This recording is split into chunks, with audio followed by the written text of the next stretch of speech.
Ding dong YouTube, welcome back to the channel. I'm the Jobless Coder, and I'm giving you my day 6 and 7 updates at the same time, Saturday and Sunday, for the incident in Lake Louise. Following a fire to our building, after an arsonist lit a fire on the 3rd floor in his bedroom on Monday, which means tomorrow, which is in half an hour from now, it's currently 11:30 at night on Sunday evening, is going to be the 1-week anniversary since this event took place. This weekend has been extremely busy for me, so I didn't get the opportunity to film a video yesterday and today. Yesterday, the 8th of July, was my birthday, and although I am currently residing at Sunshine Village in Banff, I wanted to come up to the trailer park to spend the weekend with my friends here. So I came up. Well, first of all, I spent the night in Banff at a friend's place on Friday, so that way when I woke up, I was in Banff during the morning part of the day. And so in the morning, I went and I got a sleeping bag from Home Hardware and returned one of the items that I had bought the previous day because I got this pole for the closet in my bedroom to hang your coats on, and it wasn't small enough to fit within the closet, so I returned that and got a sleeping bag. And so then, in the afternoon, at 3:40 p.m., I went to the movie theater in Banff to see the new Spider-Man movie. Of course, wearing the Spider-Man bathrobe that my friends picked me up before. My mom laughed and thought that was funny that I was just wearing a bathrobe downtown Banff. And then, after that, I had met up with a friend, actually before I met up with a friend from Calgary who brought me his laptop to use for the time being until I can get mine replaced with the insurance money. They did not recover it from the fire, so all of my files and everything are basically gone. And then in the evening, I caught a bus up to Lake Louise, and I spent the night in one of the trailer units here with my sleeping bag. The unit tonight that I was in is now occupied with more people, and so I wasn't able to spend tonight there. I am here at the ski resort now, and I'm just going to probably roll out my sleeping bag on the ground on top of a tarp or something and sleep under one of the tents. It did rain earlier, but I think it'll be fine now. Everything's mostly dry. I have all my bags and everything of my clothes down there currently. Well, most of my clothes are back at Sunshine Village. When I got here in the evening, it was nice because I got to have a birthday party with my friends. I went to IGA and picked up a birthday cake. I went up to the kitchen and cut the cake and then brought it down, and we all had a birthday thing. They brought out a Twisted Tea for me and had me chug it. One of my friends, he had found in the free pile of donations a Batman pair of underwear that he gave me. He figured it was something I would wear. And my manager, I guess he went into either Cochrane or Calgary. He went to a Walmart earlier and he saw this amazing Spider-Man shirt that he picked up for me, so I'm wearing that now. He got that as a birthday present. I also bought a scratch card package for 20 bucks. It has like 10 scratch tickets in it, and I did 4 of them yesterday and the rest of them today, and I got $5 from that, so I have to go and cash that in. It was fun, you know, getting to celebrate my birthday with my friends. I don't usually have friends at my birthday because well, it would always be at the start of summer, and whenever school would end, everyone would just go on vacation immediately, and there was never anyone around to partake in my birthday celebrations. So then I woke up in the morning on Sunday, and I came up to get breakfast here at the Whiskey Jack Lodge, which is directly above me now, and I had found out that they were starting to bring some of the items back from Charleston that had survived the fire. There was actually a big pile of them down by the RVs last night, and I looked through it with a flashlight in the dark and didn't see anything I recognized. But I'll show you now that if you look through this door, I can't go inside because the door is locked. There is a sock or something on the bench, and then some stuff over there, and it looks like a tarp or a bag over there. Beyond those lockers, on the ground, are piles and piles and piles and piles of people's belongings that survived the fire. And so I went down there, and of course the room reeks of campfire smoke is what it smells like. I was able to find some of my things. Initially, I didn't see any of my things in the pile last night that was down by the RVs, and then they brought some more stuff today. The first item that I found was a certificate that was on my wall. Actually, not the certificate. The personal trainer certificate that was behind me in some of my videos on the wall, that did survive, but my manager found it before me, and he grabbed it because he saw my name on it, and he's got it in his trailer right now. He's at the bar, so I'll have to wait for him to get back before I can get that item from him. There was a letter that came with the personal trainer certificate from ISSA, and that letter I had laminated and taped up next to it on the wall. Only the tape gave way about 2 weeks ago, and that fell down between the dresser and my bed frame, and I hadn't even bothered to pull it up and put it back on. I had seen it upside down on the ground, this laminated piece of paper, and there was 4 black squares on either end of it, and I realized that those were the pieces of tape that I had used to put it up on the wall, and I thought, I bet you anything that I know what that is. I flipped it over with my foot, and sure enough, it was the certificate that was on the ground sitting next to my dresser between the bed frame and the dresser. And then I realized that that meant that my dresser had probably survived. I had already gotten one of my items back, and I don't know if I should say what it is here on YouTube. It is a... Sorry, I have gas right now. It is a toy, and I'll just say that. And this particular toy is made of silicone, and it was in one of my bedroom dressers, and by happenstance and coincidence, it was down in the RV park last night. Some of the guys found this toy, and they thought it was rather funny, and so apparently they turned it into a ring toss thing. They were playing ring toss with it in the campground, and then they were throwing it around the campground, and so it was all covered in dirt. And I happened to sit down with my cake at a picnic table, and for some reason I was compelled to look at the ground, and the moment I did, I thought, gee, that looks familiar, I think that's mine. And so I picked it up, and sure enough it was. And I swear to God, it was brand new in the package, and I never even took it out. And so I was like, holy shit. I bet you anything they found it in the package, and it was the guys that took it out of the package, because other than, you know, some dust on it from being thrown around in the trailer park and smelling like smoke, there wasn't any damage to it at all. There wasn't anything indicating that it had been crushed or smushed or, you know, cut up in any way. There wasn't any fire damage to it, although I understand that silicone is virtually indestructible. That's a testament to this thing.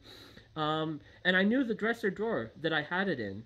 It was the second one from the bottom, so that indicated to me that potentially the rest of my dresser was intact. Now, the roof caved in, and my laptop was sitting on top of the dresser, so the first thing it would have hit as it was falling was my laptop, and then it would have crushed the dresser underneath it, and there were several drawers of clothing in between that and the drawer where this toy was.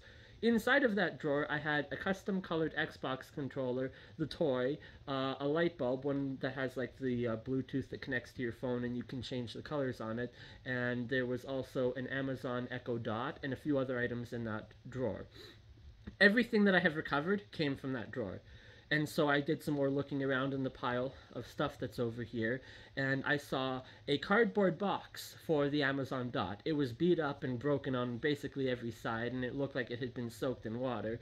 But I knew that the Dot probably survived because the box was here. And so I went looking around it, and one of the housing ladies that helped bring the stuff up in the back of her truck said that she had seen it earlier, and so she found it on the ground and picked it up. And other than being covered in dust and potentially filled with water, which I would have to empty out, I think it may still work. It was brand new in a box. I got it from an auction, like one of the silent auctions where you write the numbers on the paper. I got it at a band concert in December, and so that was cool to get that back. I mean, I'm sure the light bulb is destroyed because it was made of glass, and anything crushing it would have just destroyed it. And then later I found a plastic, you know, the wrapper that you put the controller into that goes into the box. For the Xbox controller, which indicated to me that the Xbox controller had probably survived and was somewhere in the pile. So I said to people, if you see an orange and blue Xbox controller, make sure to grab that because it's mine. And sure enough, like 3 minutes later, someone was like, hey, I got your controller, and they gave it to me, and it's covered in mud and dirt and everything, and it's going to need a good cleaning and disinfecting with bleach and Lysol, but it looks intact. Nothing, none of it is broken. It's not crushed. There's no part of the controller that's cracked. It's not water damaged as far as I can tell. It probably still works. So to get some of those items and objects back is a real relief. Of course, I would like all of my clothing back too, and now it's under a pile of rubble because they came in yesterday with an excavator and basically bulldozed everything to the ground, because although they kept putting out fires, several fires kept starting throughout the week. And so that has been my weekend so far. It has been eventful and exciting, and I've gotten some of my stuff back. I don't know if it'll be usable in any way. I don't even know if you can clean cigarette smoke out of silicon, as I was told. Anything that's porous is good, not cigarette smoke, fire smoke. Anything that is porous is going to absorb the smoke. I don't necessarily know if silicon is porous or not. And then, of course, you don't want to use objects or wear objects like clothing that have the smoke in it because it's carcinogenous, so it can cause cancer. I went down to the fire department and I talked to the fire chief to get some more information about the recovery of items. And then I talked to some people here because I'm trying to figure out what the next steps are. Now that they've run a bulldozer over top of everything, anything that would have potentially survived got crushed. I also got my passport back. I forgot about that. It was the first thing I had gotten back because they had it in the HR office, and it was inside a zippered pouch inside of a hardcover plastic suitcase. The suitcase was not closed, it was open with both sides, lying on the floor next to my bed. My roommate got his backpack back that was under the bed, and so that means that the roof, as it was falling, would have landed on the bed and then the bed frame, but it did not impact with such force to have crushed the bed frame for his backpack underneath to have survived. And I still can't seem to figure out how it is that my passport, which is made of plastic, was inside of a plastic Ziploc bag, inside of a plastic suitcase, and somehow they got the passport out but not the suitcase. Because if the suitcase had melted, or the plastic Ziploc bag that the passport was in had melted around it, there would have been residue on the passport from melted plastic. But there was none. It was basically in perfect condition, meaning someone took it out of the Ziploc bag, looked at it to see whose it was to identify it as mine, but they did not get the suitcase out, which I don't seem to understand. And given that there was plastic laminated items that were taped on my wall that survived, and plastic objects in my drawer that survived, most of the things in the room probably did survive, but now they're under a pile of rubble given that the backhoe and the excavator went over top of it. So I'm told they're going to be digging through the rubble and retrieving anything else that they can pull out. I would like most of my clothing back, even if it is smoke damage, because there are some articles of clothing that cannot be replaced. And so, I'd rather have it than not. And given that they were all in the drawers, and the roof would have potentially collapsed on top of the drawers and the dressers, and then it didn't impact the second drawer from the bottom enough to have broken anything in there, a stack of clothing compressed down with the weight of the roof above it, and then, to have the drawers protecting it, the drawers and the dresser probably would have been crushed, but I'm pretty sure that my clothing is just there in a pile, just in one location, buried under shit, and you can probably retrieve it all still. I don't even know if half of it would be smoke damaged or not.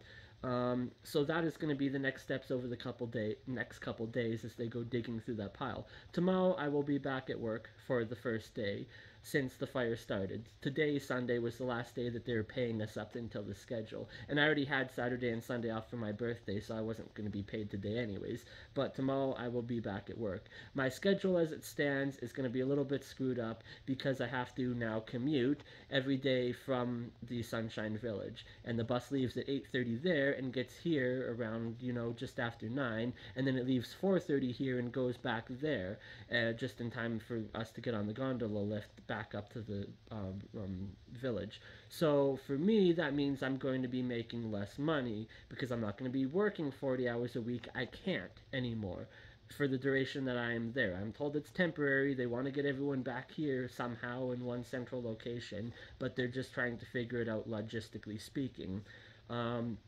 So yeah, that has been my eventful weekend, is that I've gotten a laptop that I've been borrowing from a friend from Calgary. I have gotten some of my items back. I'm fairly certain that most of the items in my room survived. I mean, given that plastic survived, and I had my driver's license and bank card and a whole bunch of other things sitting on top of the dresser, the roof collapsing down, it wouldn't have destroyed my driver's license. And given how finely they sift through the rubble, if they actually take their time and go through it properly, they should be able to find most of my things still intact, as I'm fairly certain that the fire did not hit that side of the building. Now, I have seen from the entrance to our unit video of what that looks like. And the front entrance where the main doorway to the unit is basically gone. The kitchen area is gone. The first room is gone. Potentially the second room is gone. But further down, mine was past the third. It was the fourth room at the back of the building. And so some of their stuff obviously did survive. My roommate got his backpack back, and I got some of my things back, and so I'll just hold out hope for the future. I would like to get my laptop back, even if it's water damaged and never turns on again, even if it's crushed from the roof above collapsing, because I want to see if there's any potential data recovery on the hard drive. And so we'll just go from there. And I'll see if I can keep recording videos in the future and updating everyone onto the status as how things are going. As for the individual, he was supposed to have his court date on Friday. I haven't even been checking the news to see anything regarding that. So I'm going to end the video here and thank everyone for watching, and make sure to subscribe to the channel and like and share the video with your friends to keep updates regarding the ongoing developments and situation here in Lake Louise. Thank you, and I'll see you in the next one. Bye.